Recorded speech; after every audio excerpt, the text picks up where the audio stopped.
Hello students, today our topic of discussion is phase change on reflection, जिसको हम different name से जानते हैं। इसको स्टोक्स लॉ भी कहते हैं और प्रिंसिपल ऑफ रिवर्सिबिलिटी भी कहते हैं।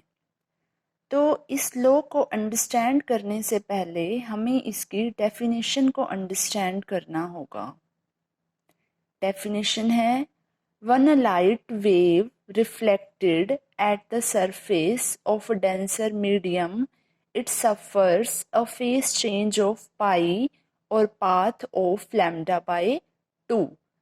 लास्ट लेक्चर में हमने लॉयड मिरर को डिस्कस किया था, उसमें भी हमने यही पढ़ा था, when a light wave reflected at the surface of a denser medium, it suffers a phase change of pi और path of lambda by 2। यहाँ हम इसको प्रूव करेंगे इस प्रिंसिपल को। तो जब हमारे पास फेस चेंज पाई का होता है तो आप सब जानते हो पाथ जो डिफरेंस है वो लैम्डा बाय 2 का आएगा। कैसे? फेस डिफरेंस का हमने फॉर्मूला पढ़ा है, phase difference is equal to 2 pi by lambda into path difference. Phase difference हमने कहा है कि पाई का होगा, फेस डिफरेंस की जगह पे हम पाई पुट करेंगे, is equal to 2 pi by lambda into path difference. Pi से pi cancel out, then path difference is equal to lambda by 2। तो जब फेस चेंज पाई का होगा तो जो पाथ चेंज है वो हमारे पास लैम्डा बाय 2 का आएगा। Now to explain this, let us consider a wave of amplitude A incident on a surface that is separating the two media 1 and 2 having refractive index mu1 and mu2. Let medium 2 be denser than medium 1. Let R1 and T1 be the reflecting and transmitting coefficients when the rays goes from medium 1 to medium 2. The amplitude of reflected and refracted beams will be AR1 and AT1. इसको understand करने के लिए हम क्या करेंगे, हमने ये एक मीडिया सरफेस कंसीडर किया है जो मीडियम 1 और मीडियम 2 को सेपरेट कर रहा है। मीडियम 2 को हमने डेंस ले लिया as comparison to medium 1। Let A be the amplitude of incident light wave. जो लाइट वेव हम इस सरफेस पे इंसिडेंट करवा रहे हैं उसका एम्पलीट्यूड हमने क्या लिया, ए लिया। R1 और T1 हमारे पास रिफ्लेक्टेड एंड ट्रांसमिटेड कोफिशिएंट्स हैं। ये रे जब यहाँ इंसिडेंट करेगी तो इसका कुछ पार्ट रिफ्लेक्ट हो जाएगा और कुछ पार्ट ट्रांसमिट हो जाएगा। μ1 एंड μ2 रिफ्रेक्टिव इंडेक्स है मीडियम 1 एंड मीडियम 2 के। तो ये रे, इस रे का एम्पलीट्यूड दो पार्ट्स में डिवाइड हो जाएगा, AR1 and AT1। Reflecting coefficient जो हमारे पास एम्पलीट्यूड है रिफ्लेक्टेड वेव का AR1 और ट्रांसमिटेड वेव का AT1, ये कैसे आया ये हम इस फॉर्मूला से देखते हैं। अगर हमारे पास रिफ्लेक्टिंग कोफिशिएंट है, कोफिशिएंट क्या होगा, एक फ्रैक्शन होगा। Reflecting coefficient R1 is equal to amplitude of reflected wave divided by total amplitude of incident light wave. R1 is equal to amplitude of reflected wave by total amplitude हमने क्या consider किया था, incident wave का A। तो हमारे पास जो amplitude of reflected wave आया वो क्या आया हमारे पास, AR1। डायग्राम में मैंने इसको पहले ही रिप्रेजेंट किया हुआ है, AR1 ये वेव रिफ्लेक्ट हुई है और उसका जो एम्पलीट्यूड है रिफ्लेक्टेड वेव का that is equal to AR1, जो हमारे पास यहाँ इस फॉर्मूला से आया। नेक्स्ट सेम ऐसे ही हम ट्रांसमिटेड कोफिशिएंट कैलकुलेट कर सकते हैं। Transmitted coefficient is equal to amplitude of transmitted wave divided by total amplitude of incident wave. T1 पता है हमें, A पता है, एम्पलीट्यूड ऑफ ट्रांसमिटेड वेव क्या आ जाएगा, AT1 आ जाएगा हमारे पास। ये मैंने फिगर में पहले से ही शो किया हुआ है, AT1।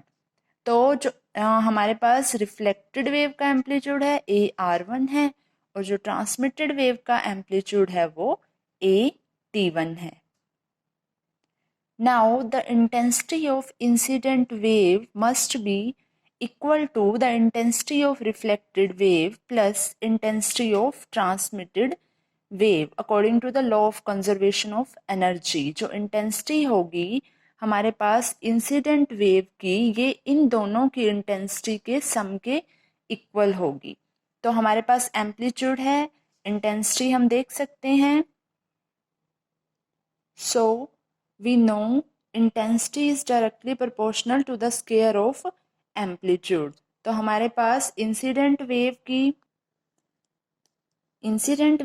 इंटेंसिटी है A² इज इक्वल टू, ये रिफ्लेक्टेड वेव की इंटेंसिटी थी A² R1², एम्पलीट्यूड का स्क्वायर करेंगे तो इंटेंसिटी ही आएगी, और ये हमारे पास ट्रांसमिटेड वेव की इंटेंसिटी थी. A² को अगर हम कॉमन ले रहे हैं तो क्या आ जाएगा R1² प्लस T1². यहाँ से T1² की हमारे पास वैल्यू आ गई 1 - R1².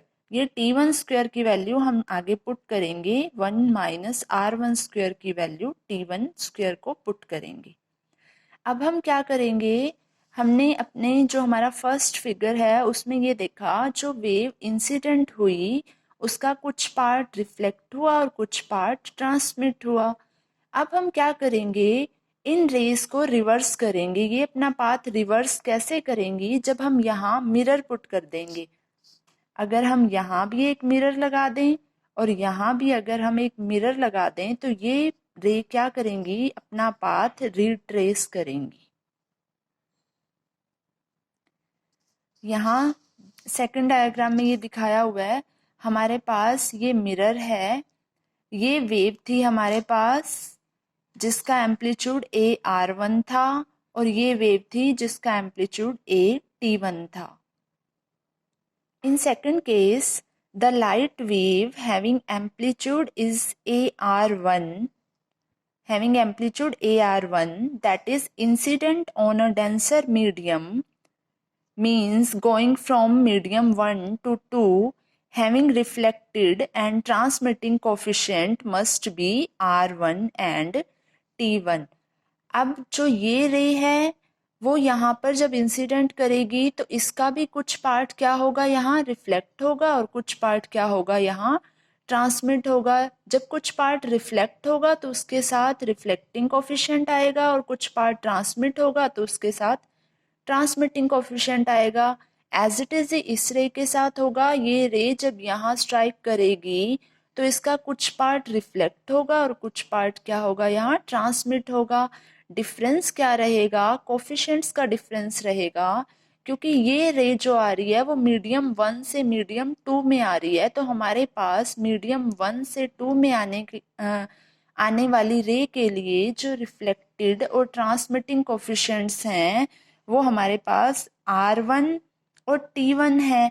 बट जो हमारे पास जब रे मीडियम 2 से मीडियम 1 में जाएगी तो हम अपने रिफ्लेक्टेड और ट्रांसमिटेड कोफिशिएंट्स को चेंज करेंगे, वो हम R2 और T2 लेंगे, सेम हम नहीं ले सकते.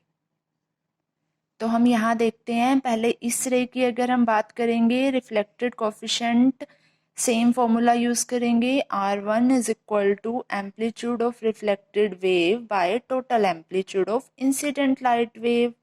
टोटल एम्पलीट्यूड हमें पता है अब क्या है, AR1 है, पहले हम A लेते थे, अब क्या है AR1 है. तो एम्पलीट्यूड ऑफ रिफ्लेक्टेड वेव क्या आ जाएगा, AR1² हो जाएगा. जब मल्टीप्लाई होगी, ये R1 है और ये AR1 है, दैट इज AR1². ऐसे ही अगर हम ट्रांसमिटेड कोफिशिएंट्स देखें तो वो हो जाएगा हमारे पास, डायग्राम भी देखो, AR1 जब ये रे यहाँ रिफ्लेक्ट हुई तो कोफिशिएंट ऐड हो गया AR1². ऐसे ही transmitted coefficient amplitude of transmitted wave by total amplitude that is AR1. तो जब मल्टीप्लाई करेंगे तो एम्पलीट्यूड ट्रांसमिटेड वेव का क्या आ जाएगा, AR1T1. यहाँ ट्रांसमिटेड वेव में हम देख सकते हैं एम्पलीट्यूड AR1T1. अब हम बात करेंगे for the wave going from denser to rare medium we have to change the reflected and transmitted coefficients. जब हम रिफ्लेक्टेड और ट्रांसमिटेड कोफिशिएंट्स को चेंज करेंगे, R2 और T2 लेंगे तो हम एम्पलीट्यूड देखेंगे। अब हम इस रे की बात कर रहे हैं AT1, जब यहाँ जाएगी ट्रांसमिट और जब यहाँ जाएगी तो रिफ्लेक्ट होगी। तो AT1 के साथ जब यहाँ रिफ्लेक्ट होगी तो कौन सा कोफिशिएंट ऐड हो जाएगा, R2, और जब यहाँ जाएगी तो AT1 के साथ क्या ऐड हो जाएगा, T2। So the amplitude of reflected wave AR2 T1, amplitude of transmitted wave AT1 T2। अगर हम दोनों फिगर्स को कंपेयर करें तो हम क्या देखते हैं, अगर हम दोनों फिगर्स को कंपेयर करें तो हम ये देखेंगे, अगर इस रे को हम देखें तो इसका टोटल एम्पलीट्यूड यहाँ अगर देखें तो किसके इक्वल होना चाहिए, ए के इक्वल होना चाहिए। और अगर हम इस रे को देखें तो इसका जो टोटल एम्पलीट्यूड है वो यहाँ किसके इक्वल होना चाहिए, यहाँ क्योंकि कोई और रे नहीं है तो हम इसको किसके इक्वल रख सकते हैं, 0 के इक्वल। तो जब हम कंपेयर करेंगे दोनों फिगर्स को तो हमारे पास, पहले हम इसको देखते हैं, AR1² प्लस AT1 T2 किसके इक्वल आ जाएगा, इज इक्वल टू ए हम कॉमन ले सकते हैं बोथ साइड। कॉमन लेने के बाद हमारे पास क्या रह जाएगा, T1 T2 is equal to 1 minus R1²। 1 minus R1² की मैंने आपको वैल्यू पीछे बताई है। 1 माइनस R² की जो वैल्यू है वो हमारे पास आती है T1²। T1 T2 is equal to T1²। T1 T1 cancel out, तो T1 हमारे पास किसके इक्वल आ गया, T2 के। मीन्स जो हमारे पास ट्रांसमिटेड वेव है उसमें कोई चेंज नहीं आएगा, दोनों की दोनों हमारे पास सेम रहेंगी, पॉजिटिव रहेंगी। अगर अब हम इस रे को देखें तो इसका एम्पलीट्यूड AT1R2 प्लस AR1T1, इसको किसके इक्वल रखेंगे, क्योंकि यहाँ कोई रे नहीं है तो हम इसको 0 के इक्वल रख सकते हैं। तो यहाँ अगर मैं इसको राइट हैंड साइड ले जाती हूँ नेगेटिव में तो क्या क्या कैंसिल हो जाएगा, AT1 दोनों साइड कैंसिल हो जाएंगे, R1 plus R2 is equal to 0, R2 is equal to minus of R1। Hence, if we compare a wave reflected from medium 1 with the wave reflected from medium 2, we can say that in one the reflected amplitude is taken as positive and in other the amplitude is taken as negative. Or we can say one of them must be undergoing a phase change of pi, since phase change of pi is equal to a change in sign of amplitude। तो हमने ये देखा हमारे पास जो R1 है वो minus of R2 के equal आ रहा है। इसका मीनिंग है अगर हम दो वेव्स को कंपेयर कर रहे हैं उनमें से एक का साइन चेंज हो रहा है, मीन्स एक फेस चेंज के अंदर जा रही है, फेस चेंज ऑफ पाई सफ़र कर रही है। रिफ्लेक्टेड वेव्स में R2 is equal to minus R1 है, बट हमने ट्रांसमिटेड में देखा था T2 is equal to T1 था। ट्रांसमिटेड वेव में कोई चेंज नहीं है, बट रिफ्लेक्टेड वेव में चेंज आया है। अगर हम कंपेयर करते हैं एक मीडियम से रिफ्लेक्ट हुई वेव को दूसरी मीडियम से रिफ्लेक्ट हुई वेव से, तो उनमें से एक के आगे नेगेटिव साइन आएगा, मीन्स उनमें से एक वेव फेस चेंज ऑफ पाई को सफ़र कर रही है, क्योंकि नेगेटिव का मीनिंग ही है फेस चेंज ऑफ पाई। अगर कोई इस डायरेक्शन में जा रहा है, अगर वो वापस इस डायरेक्शन में जा रहा है तो उसको हम कहते हैं 180 degree change, means a phase change of pi. इसके बाद जब एक्सपेरिमेंट किया गया तो उसमें भी हमने यही देखा कि जब वेव रिफ्लेक्ट होती है from N optically denser medium तो उसमें एक फेस चेंज आता है पाई का। हमने यहाँ एक मीडियम ले लिया, ये डेंसर मीडियम है और ये रेयर मीडियम है। वेव आ रही है आपको पता है ये वेव का क्रस्ट है और ये ट्रफ है, crust trough crust trough crust. अब यहाँ डेंसर मीडियम पे क्रस्ट ने फॉल किया तो हम जो रिफ्लेक्टेड हुई वेव में देखते हैं तो यहाँ पर हमें ट्रफ मिलता है। क्रस्ट ने इंसिडेंट किया, रिफ्लेक्टेड वेव में हमें यहाँ ट्रफ मिला। ये क्रस्ट है और ये ट्रफ है। अगर क्रस्ट से क्रस्ट ही मिलता देन हम कह सकते थे नो फेस चेंज, बट अब ये कंडीशन नहीं है।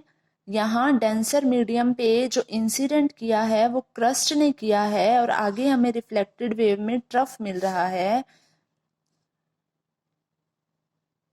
क्रस्ट ने फॉल किया, ट्रफ मिला, means a phase change of pi occurs here when a light wave incident on an optically denser medium। इससे अपोजिट केस अगर हम बात करें, ये हमारे पास डेंसर मीडियम है और ये रेयर मीडियम है। जब एक लाइट वेव रेयर मीडियम पे इंसिडेंट करेगी, ये क्रस्ट है, ये ट्रफ है, क्रस्ट ट्रफ। अगर यहाँ ट्रफ फॉल हो रहा है, रेयर मीडियम पे इंसिडेंट कर रहा है, तो रिफ्लेक्टेड वेव में भी हमें ट्रफ ही मिल रहा है। तो जब लाइट रे रेयर मीडियम पे इंसिडेंट करती है, रिफ्लेक्ट करती है, उसमें कोई फेस चेंज नहीं आता। हम यहाँ कह सकते हैं नो फेज चेंज और 0 डिग्री फेस चेंज। बट यहाँ फेस चेंज आ रहा है, क्रस्ट फॉल हो रहा है, क्रस्ट इंसिडेंट हो रहा है और हमें ट्रफ मिल रहा है। यहाँ कोई फेस चेंज नहीं आ रहा, ट्रफ फॉल हो रहा है और हमें ट्रफ ही मिल रहा है, मीन्स 0 डिग्री फेस चेंज। तो that's all about Stokes law, change on face change on reflection and principle of optical reversibility. इसके साथ ही आपका फर्स्ट यूनिट कंप्लीट है। ये फर्स्ट यूनिट का लास्ट टॉपिक था जो हमने आज स्टडी किया। Thank you.